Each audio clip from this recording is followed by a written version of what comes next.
आप सभी भाई बहनों का सर्व कल्याण वृक्ष की प्रश्नोत्तर ज्ञान कक्षा में एक बार फिर स्वागत है। आज किसी भाई बंधु द्वारा प्रश्न पूछा गया है। एक बहुत ही चर्चित शब्दों की एक वाक्य है कि परमात्मा की मर्जी के बिना एक पत्ता भी नहीं हिलता। लेकिन संसारी स्थितियों में कुछ शब्द ऐसे बोल दिए जाते हैं, उनके अर्थ, उनके भावार्थ एक साधारण मनुष्य समझ नहीं पाता। देखिए, जहाँ परमात्मा की मर्जी के बिना एक पत्ता नहीं हिलता, इसका अभिप्राय परमात्मा की एक सर्वोच्च महत्ता को समझाने के दृष्टिकोण से कहा जाता है। यदि सभी स्थितियों में आपके हमारे जितने भी कर्म होते हैं, वो परमात्मा की ही मर्जी से होएंगे, तो फिर आपका हमारा जो मनुष्य जीवन में कर्म करने की स्वतंत्रता है, वो फिर अर्थहीन मानी जाएगी। यानी कि फिर वो कर्मफल सिद्धांत की स्थितियों का कोई एक अर्थ वो समाप्त हो जाएगी। यानी कि इन सभी स्थितियों के आपको में एक अर्थ भावार्थ समझने होते हैं, क्योंकि मनुष्य जोनि कर्म जोनि है, साधना जोनि का एक अवसर है। कभी कभी एक साधारण मनुष्य कुछ ऐसा भी कह देते हैं ना कि माँ का बुलावा आया है वैष्णो देवी के लिए। जब परमात्मा एक भजन की स्थितियां बनाएंगे तो हम भजन करेंगे। देखिए, परमात्मा आपकी इच्छा के अनुसार परिस्थितियां उत्पन्न करता है, जैसी जैसी आपकी पात्रता होती है। देखिए, इच्छा का समान होना अलग स्थिति है, उसके पीछे आपकी हमारी एक पात्रता को एक विशेष आधार योग्यता समझा जाता है।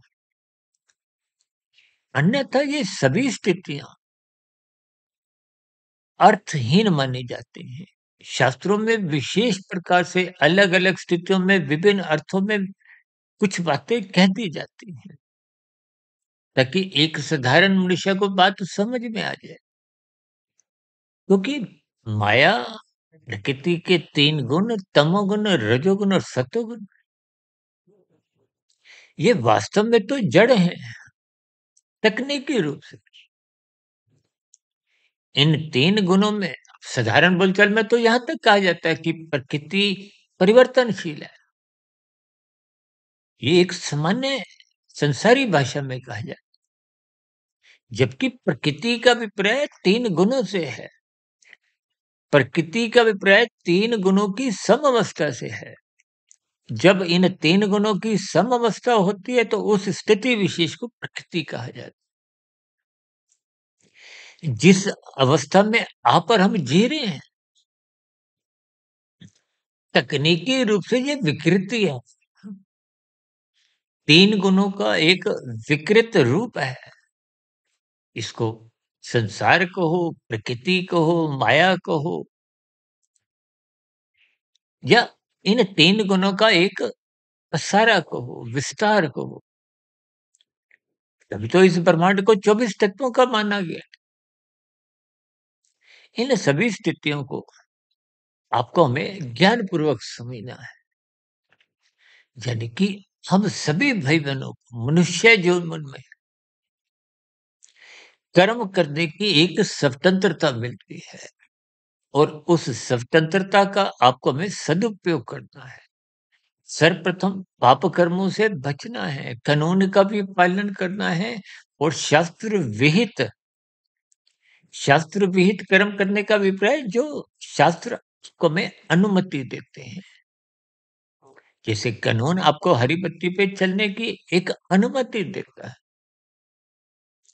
लेकिन लाल बत्ती पे रुकने का एक विशेष आदेश देता है। और यही स्थितियां शास्त्रों में समझाई गई हैं, ये करो, ये मत करो। इन सभी स्थितियों को आपको हमें ज्ञानपूर्वक समझना होता है, और ज्ञान मिलता है सत्संग करने से। जबकि दूसरी ओर तकनीकी रूप से देखिए, आपकी, मेरी, सबकी आत्मा ज्ञान स्वरूप है। अब कोई अधोगति की स्थितियों में भी अंतिम योनि जो वनस्पति योनि है, उस योनि विशेष में भी आत्मा ज्ञान स्वरूप तो है। आत्मा उनमें भी देखिए जो है वो ज्ञान स्वरूप ही है, समान गुण वाली ही है। जैसे आपकी, मेरी आत्मा, आत्मा के गुणों में कोई भेद नहीं है।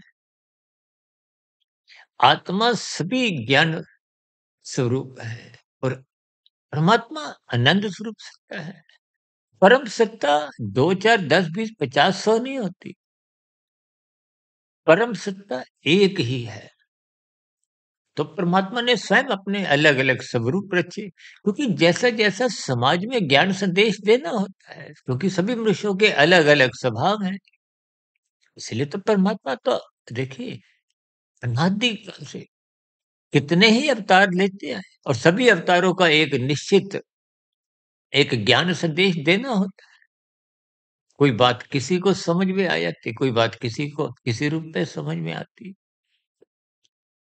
लेकिन मूलभूत रूप से परमात्मा आनंद स्वरूप सत्ता है और आत्मा सब की सब समान गुण वाली ज्ञान स्वरूप है।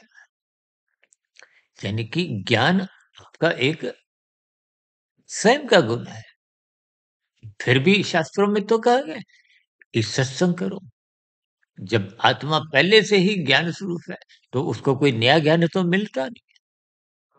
हम भी जो बार-बार कहते हैं, वीडियो को आरंभ से अंत तक सुनो। हमारी 3000 वीडियो आज तक प्रसारित हो भी चुकी। इनमें भी कोई नया ज्ञान नहीं है, शास्त्रों में भी कोई नया ज्ञान नहीं है। ये सभी ज्ञानमय स्थितियाँ आपके भीतर पहले ही आत्मा के पास मौजूद हैं। लेकिन अनादि काल से आपका हमारा ज्ञान आवृत हो चुका है। आवृत का मतलब देखिए समाप्त होने से नहीं होता। आवृत का अभिप्राय ढकने से है, कमज़ोर होने से है। कमज़ोर कब होता है? देखिए प्रकृति के 3 गुण, तमोगुण, रजोगुण और सतोगुण, जिसको स्वयं भगवान श्री कृष्ण जी ने एक गूढ़तम ज्ञान विज्ञान से जोड़ा है। और हम तो अपनी चर्चाओं में अक्सर बार-बार कहते रहते हैं, गीता का 13वां 14वां अध्याय पढ़ो। इन 3 गुणों को क्रमबद्ध तरीके से इनके अर्थ भावार्थ समझो। और हम तो प्रतिदिन ही प्रकृति के 3 गुणों की और 3 गुणों से ही आपके मेरे 3 शरीर, स्थूल शरीर, सूक्ष्म शरीर और कारण शरीर पे चर्चाएँ करते आए हैं। हमारी 3000 वीडियो जो प्रसारित हुई हैं, उनमें प्रत्यक्ष रूप से, अप्रत्यक्ष रूप से इन 3 गुणों की ही चर्चाएँ होती हैं। फिर भी देखिए, इन गुणों का अर्थ, भावार्थ समझाते-समझाते देखिए मेरा व्यक्तिगत तो ऐसा मानना है कि देखिए शब्दों का ज्ञान तो आप शास्त्रों में पढ़ सकते हो। सत्संग में भी आप सुनते हो, वो कान का विषय है, पढ़ना एक आँखों का विषय है। लेकिन ये सभी स्थितियाँ शब्द ज्ञान तक सीमित रहती हैं। जब आप किसी शब्दों को समझ नहीं पाते तो आप प्रश्न रखते हो, उनके अर्थ समझते हो। यानी कि शब्दों के अर्थ समझना आपके हमारे भीतर की एक जिज्ञासा के ऊपर निर्भर करता है। लेकिन इन सभी अर्थों को समझते-समझते, इन पर चिंतन करते-करते आपको भावार्थ समझने होते हैं। ये भावार्थ समझने में पूरा जीवन भी छोटा पड़ जाता है। देखिए भावार्थों को ही हम प्रतिदिन लगभग कहीं न कहीं आंशिक रूप से हम चर्चा करने में समर्थ रहते हैं।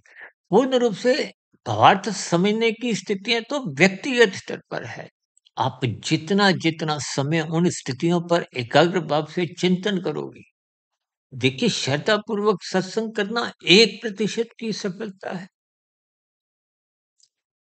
जब आपके प्रश्नों का निवारण हो जाता है, अर्थ समझ में आ जाते हैं, ये चिंतन मनन की स्थितियाँ होती हैं। इनकी पूर्ण स्थिति 10% की है और उसके बाद भी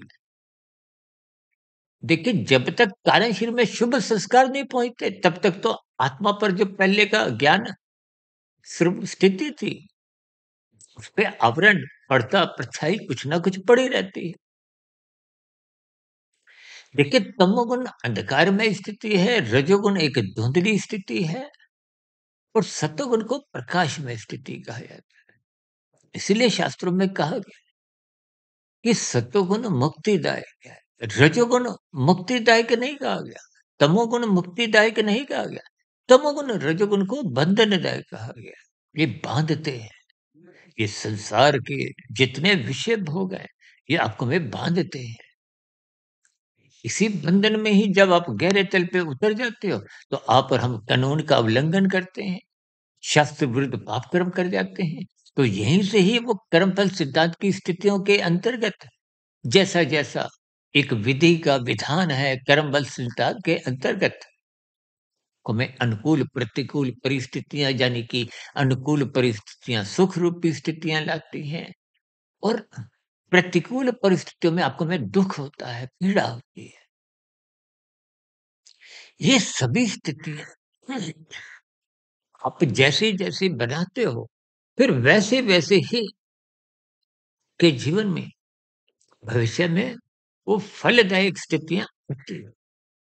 इसलिए इस सिद्धांत को ये जो हम बार-बार कहते रहते हैं ना कि श्रद्धापूर्वक सत्संग करो। शास्त्रों में तो यहाँ तक कहा गया कि जो मनुष्य सत्संग श्रद्धापूर्वक नहीं करता या सत्संग ही नहीं करता, उसके जीवन में पशु वृत्तियाँ पनपने लगती हैं। नाचने लगते हैं। आज आपके हमारे जीवन में देखिए ये जो 24/7 विषय भोगों की शक्ति छलांगे लगाने लगी है। ये छलांगे यानी कि अर्थ और काम नाचते हैं, तमोगुण, रजोगुण नाच रहे हैं। इसका अभिप्राय सत्वगुण की न्यूनता है, सत्संग में कमजोरी है। जब सत्संग में कमजोरी होगी, तो फिर आपका हमारा ज्ञान अमृत होता है। तो फिर ऐसी स्थितियों में जो-जो शब्द संसार में संसारी भाषा में बोल दिए जाते हैं, उन शब्दों को ही आप अपने जीवन का आधार बना लेते हो। उन पर ही आप रस से मस्त होते नहीं और उन स्थितियों के अनुसार ही अपने जीवन को व्यवस्थित कर नहीं पाते। इसलिए हम सभी भाई-बहनों को जो-जो शाब्दिक स्तर पर वाक्य कहे जाते हैं, उनके अर्थों को समझिए, भावार्थों को समझिए। परमात्मा आपको विभिन्न प्रकार की परिस्थितियाँ उपलब्ध करवाते हैं। इच्छा आपकी ही देखी जाती है। जितनी आपकी सात्विक स्थिति मजबूत होगी, उतनी आपकी संसारी विषय भोगों को भोगने की कोई इच्छा ही नहीं होगी। जितना आप परमात्मा से विमुख होते जाओगे, उतना संसार को भोगने की या यूँ कहो कि संसार को आप जितना-जितना भोगते हो, उतने-उतने अंश में परमात्मा से विमुखता बन जाती है। देखिए, राजसी मनुष्य अक्सर कुछ अंधविश्वासों में, कुछ कथा कहानियों में शब्दों तक ही उलझा रहता है। और शब्दों का ज्ञान है तो देखिए मात्र आपको कुछ संकेत देता है। अर्थ को समझने चाहिए। यदि अर्थ समझ नहीं आए, तो आपको प्रश्न रखने चाहिए। प्रश्न रखने वाले को ही तो जिज्ञासु भक्त कहा गया। यूँ तो देखिए अर्थ भक्त जब-जब आपके हमारे जीवन में दुःख आते हैं, कष्ट आते हैं, पीड़ा आती है, वहाँ पर हम आरतियाँ गाते हैं। अर्थ भक्त का मतलब ही है, वो परमात्मा की ओर सुमुख होने लगता है। और अर्थार्थी भक्त जब आप संसार को भोगना चाहते हो, संसार को प्राप्त करना चाहते हो, तो फिर विभिन्न प्रकार की स्थितियाँ सब शास्त्रों में समझाई गई हैं। ये करो तो ये फल मिलेगा, ये करोगे तो ये फल मिलेगा। ये व्रत, त्योहार विभिन्न प्रकार के और भागवत पुराण में तो देखिए स्पष्ट शब्दों में विभिन्न प्रकार की स्थितियाँ कथा कहानियों के रूप में समझाई गई हैं। देवी-देवताओं द्वारा जोड़ा जाता है, ताकि कुछ आरंभिक सात्विक स्थितियाँ आपके भीतर में बने। जब भोगों से आपकी हमारी तृप्ति नहीं होती तो ज्ञान का उदय होता है। क्योंकि भौतिक स्तर पर आप जितने भी भोग भोग लो, ये कभी तृप्ति देते नहीं।